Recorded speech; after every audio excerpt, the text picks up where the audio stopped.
영국의 영성가였던 토마스 모어가 이런 말을 남겼습니다. Sin is but hell in embryo. Hell is but sin in fulfillment.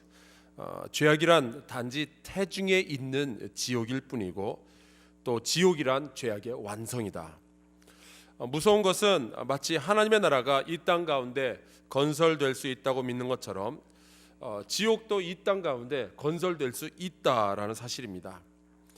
죄악이 차오르기 시작하면 단란했던 가정이 지옥으로 변하는 것은 순식간의 일입니다. 심지어 죄악을 제때 회개하고 용서받고 끊어내지 않는다면은 교회도 자칫 잘못하면 지옥의 뜨거움을 경험할 수 있는 겁니다. 이제 35번째 죄입니다. 오늘은 이 세대를 본받는 것이 하나님 앞에서 죄가 됨을 설명드리겠습니다. 교회에서 말하기는 부적절할 수 있겠지만 제가 군대에 있을 때 교회 안 다니는 고참에게서 들었던 농담도 아니고 이걸 뭐라고 할지 모르겠어요. 저에게 이렇게 물어봅니다. 아들이 아버지에게 할 수 있는 가장 잔인한 일이 뭔지 아느냐? 제가 모른다 그랬더니 옆집 아저씨를 닮는 게 그렇게 아버지에게 모욕적인 일이라고 합니다. 그 이야기를 들으면서 처음에는 좀 웃었지만 마음이 굉장히 불편했어요. 너무 막장 드라마 같은 인생의 추잡함을 전제로 한 농담이었기 때문입니다. 이건 음담패설도 아니고 있을 수는 있지만 있어서는 안 되는 그러한 이야기죠. 혹이라도 이런 일이 만약에 일어났다면 그 아버지의 마음에는 얼마나 큰 분노로 가득 차게 될까요? 아마 여러분 가운데도 이 농담을 말씀드리는 순간 저처럼 마음의 불편함을 느낀 분들이 있을 것입니다. 그 불편함을 꼭 기억하시기 바랍니다. 왜냐하면 때로는 바로 우리가 그 잔인한 짓을 하나님 아버지께 하고 있기 때문입니다. 이 세대를 본받는 죄가 바로 그겁니다. 우리는 예수 그리스도의 피로 구원을 얻었고 하나님의 자녀가 되었습니다. 그렇다면 당연히 시간이 흘러갈수록 우리는 하나님 아버지를 닮아가야죠. 제 막내 아들이 태어났을 때 솔직히 아이가 저보다는 엄마를 많이 닮았었습니다. 그런데 커갈수록 제 모습이 많이 나옵니다. 우리 성도님들이 막내를 보면은 제가 생각이 난다 그래요. 제가 보이는 것까지는 뭐 이해를 할 법한데 제가 보여서 너무 웃긴답니다. 왜 웃기는 건지 모르겠어요, 그게. 근데 막내는 점점 커가면서 하는 짓도 저랑 비슷해집니다. 장난치는 거 좋아하고요. 발도 참 크고요. 웃기도 잘합니다. 그래요. 시간이 흐르면서 아버지를 점점 닮아가는 것은 당연하고도 좋은 일입니다. 저도 여러 가지 면에서 제 아버지를 닮았습니다. 성격도 체형도 목소리도 비슷해지고 있는 것 같아요. 다행히 헤어스타일은 아버지를 닮지 않았습니다. 하나님의 자녀들이 그래야죠. 시간이 흐르면 흐를수록 하나님의 성품을 닮아야 되겠고, 시간이 흐를수록 하나님의 마음을 더 품어야 되겠고, 시간이 더 흐를수록 하나님의 눈으로 이 세상을 그리고 내 자신을 바라볼 수 있어야죠. 그런데 우리가 조금만 마음을 놓으면 우리는 세상을 본받는 이상한 상황에 빠지게 됩니다. 오늘 우리가 읽었던 이 로마서는 이미 오랫동안 로마의 핍박이 있음에도 불구하고 신앙생활을 하고 있던 믿음 좋은 로마 교회 교인들에게 보낸 편지입니다. 그런데 그들에게 사도 바울이 하는 말이 너희는 이 세대를 본받지 말라라고 하는 거예요. 그 말은 믿음 좋은 사람들도 이 세대를 본받을 수 있다는 이야기입니다. 유행 따라 사는 것도 제멋이고 이 세상의 철학을 받아들이는 것도 누가 뭘 할 사람은 없겠지만 하나님의 자녀가 하나님 대신 이 세상을 본받는 것은 분명히 영적인 음란이고 그것은 하나님의 마음을 아프게 하는 죄악이 되는 겁니다.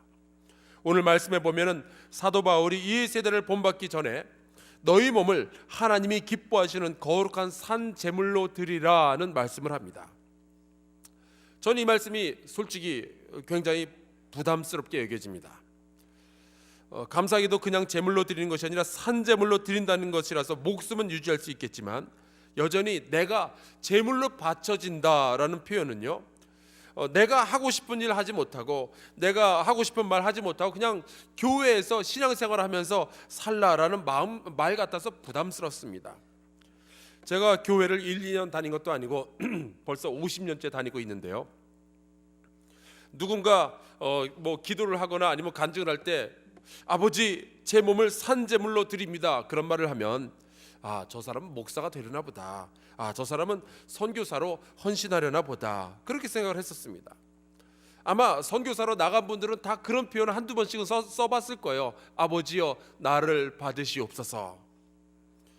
목사인 저도 이렇게 산제물로 드린다 만다 하는 이런 말이 참 부담스러운데 여기 앉아 계시는 여러분들은 어떠시겠어요? 제가 오늘 여러분 가운데 한 분에게 제가 전화를 해서 장로님 오늘 예배 가운데 장로님의 몸을 산제물로 쓰겠습니다 라고 말씀을 드리면 어떤 생각을 하시겠어요? 장로님, 죽이겠다는 말이 아닌 것은 알겠지만 굉장히 부담스러울 겁니다. 전 이렇게 산제물로 내 자신을 하나님께 드린다는 것이 부담스럽고 또 힘들고 어려울 거다라는 생각을 늘 하고 있었습니다. 그런데 산제물로 드리라는 이 말씀 바로 앞에 사도 바울은 내가 하나님의 모든 자비하심으로 너희를 권하노니 라고 말씀하고 있습니다. 이 자비하심이라는 말이 좀 생뚱맞아요. 왜냐하면 그렇게 부담스럽고 이 힘들고 어려운 일을 하라고 하는데 하나님의 자비하심으로 권한다라는 말이 잘 어울리질 않습니다. 힘들고 어려운 일, 부담스러운 일을 시킬 때는 하나님의 권세라든지 하나님의 전능하심이라든지 하나님의 두려우심이라든지 뭔가 힘들어도 해야만 하겠구나라는 그런 느낌을 주는, 겁주는 말을 해야 될 텐데 왜 하나님의 자비하심으로 권한다라는 말을 했을까요? 제가 예전에 대학교 다닐 때는 강서구청 앞에서 129-1번 버스를 타고 학교에 갔는데 가끔 제 앞에 있는 그 버스 안에 있는 그 아이가 앵앵거리면서 울면은 그 아이를 달래면서 그 엄마가 하는 말이 너 빨리 울음 그치지 않으면 이 아저씨가 이놈할 거야 그러는 거예요. 그러니까 이 엄마의 말은 이 아저씨의 잔인함과 공포스러움을 의지하여 너에게 말하는데 빨리 울음을 그쳐라, 그런 얘기죠. 전 그런 말 들으면 굉장히 옆에서 기분이 나빠요. 제가 왜 아이한테 그런 사람으로 비춰져야 돼요? 내가 왜 남의 아이한테 이놈 그럽니까? 운다고? 걔가 울건 말건 저랑 무슨 상관이에요? 전 그런 사람 아니거든요. 근데 제가 그럽니다. 난 절대로 너한테 이놈하지 않을 거야. 울어, 더 크게 울어, 속으로요.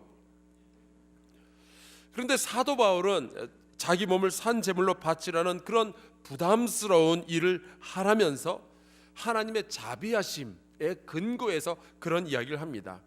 여기서 나오는 자비하심이란 헬라어로 오이크트리모스인데 그 뜻은 긍휼히 여긴다, 불쌍히 여긴다, 그런 뜻이에요. 그러니까 하나님의 불쌍히 여김에 의지하여 말하는데 우리의 몸을 산제사로 바치란 얘기예요. 그럼 그 부담되는 일과 하나님께서 불쌍히 여기는 그 마음과 어떻게 연결이 되는 걸까요? 이게 말이 되려면은 우리의 몸을 산제사로 바치지 않는 것을 하나님께서 불쌍히 여긴다라고 생각을 하셔야 돼요. 사도 바울은 로마의 교인들이 자기들의 몸을 하나님이 기뻐하시는 거룩한 산제사로 바쳐서 영적 예배를 드리지 못하는 것이 너무 불쌍하다, 너무 안 됐다라고 생각하고 있는 거예요. 우리는 산제사로서 우리의 몸을 바치는 것이 참 부담스러운 일이고 힘들고 어려운 일이라고 생각하는데 사도 바울은 그걸 못하는 것이 너무 불쌍하다, 그런 말을 하고 있는 거죠. 사도 바울에게 있어서는 믿는 사람이 자기의 인생을 하나님께 드리고 헌신하며 하나님의 나라를 위하여 일한다는 것은 참된 예배이며 우리의 인생을 가장 아름답게 사용하는 방법입니다. 믿는다는 것은 세상의 헛된 욕심과 풍조를 다 내려놓고 오직 주님만을 위해서 살아가겠다라는 결단인데요. 그게 왜 부담스러운가요? 아니요, 진정으로 믿는 사람들에게는 그게 부담스러운 일이 아니라 자연스러운 일입니다. 전 제 아내와 제 아들을 사랑하는 것이 부담스럽지 않아요. 자연스러운 일이에요. 제 가슴속에서는 제 아내와 제 아들들을 사랑하는 마음이 샘솟습니다. 그게 표현은 잘 되지 않을지 모르겠지만 그들을 사랑하지 못한다면, 자연스럽게 사랑하지 못한다면 그건 저에게 큰 불행이죠. 아내와 자녀를 사랑하지 못하는 남자, 그게 자연스러운가요? 아닙니다. 예수 그리스도의 십자가의 능력을 알고 그 십자가를 통해서 우리에게 부어주신 하나님을 사랑한다면 하나님을 위해서 내 몸과 내 인생을 제물로 드리는 것, 산제물로 드리는 것은 자연스러울 뿐만 아니라 참 기쁘고 행복한 일입니다. 하나님께 예배하는 것이 정말로 흐뭇하고 좋은 일이 되는 거죠. 그걸 못하고 사는 것이 못내 안타까워서 사도 바울이 말하는 겁니다. 하나님의 모든 자비하심으로 너희를 권하노니 너희 몸을 하나님이 기뻐하시는 거룩한 산 제물로 드리라. 이는 너희가 드릴 영적 예배니라. 왜 이게 부담스러울까요? 이유는 하나입니다. 이 세대를 본받고 있기 때문에 그렇습니다. 예수 한 분만으로 만족해야 되는데 그게 아니라 하나님을 위해서 나의 몸을 드리는 것조차 부담스러운 이유는 이 세대가 추구하는 것을 나도 추구하다 보니까, 이 세대가 가지고 있는 그 가치관을 나도 가지고 있다 보니까 하나님의 자녀인 내가 이 세상을 닮아가고 있기 때문에, 그래서 하나님께 내 자신을 드리는 것이 이렇게 부담스러운 일이 된 거예요. 그건 하나님의 마음을 아프게 하는 죄악입니다. 우리가 해야 할 일은 마음을 새롭게 함으로 변화를 받아서 하나님의 선하시고 기뻐하시고 온전하신 뜻이 무엇인지 알아야 합니다. 우리가 왜 우리의 몸을 거룩한 산제사로 드려야만 하는지 분별해야 됩니다. 이 세대를 본받으면 안 됩니다. 하나님의 뜻을 깨달아서 그분의 뜻을 이루기 위해서 우리의 인생을 드려야 됩니다. 이 세대가 아니라 예수 그리스도를 본받으면 그 일이 자연스럽게 우리 가운데서 이루어지는 거예요. 예수 그리스도처럼 우리의 몸을 거룩한 산제물로 드려야 됩니다. 그게 가장 의미 있고 행복하며 기쁘고 자연스러운 일입니다. 하나님의 자녀들에게는요. 지금은 혹시 그런 일이 우리에게 부담이 될지 모르겠지만 세상의 모든 것을 아시는 하나님은 그것이야말로 우리를 진정하게 행복하게 해주는 기쁨의 비결인 것을 아시는 것이고, 그래서 사도 바울은 우리에게 이 세대를 본받지 말고 마음을 새롭게 하라고 권고하고 있는 것입니다. 이 세대를 본받는 것은 우리의 아버지 하나님의 마음을 서글프게 합니다. 우리 그러지 맙시다. 오늘 우리가 함께 기도할 것이 있죠. 우리 같이 기도할 때요, 하나님을 위하여 헌신하는 것이 부담스러웠던 것은 내가 세상을 본받고 있기 때문입니다. 내가 교회를 위해서 봉사하는 것이 힘들고 그것이 괴로웠던 이유는 아직도 내가 예수만으로 만족하지 못해서 그렇습니다. 하나님, 저의 부족함을 용서하여 주시옵소서.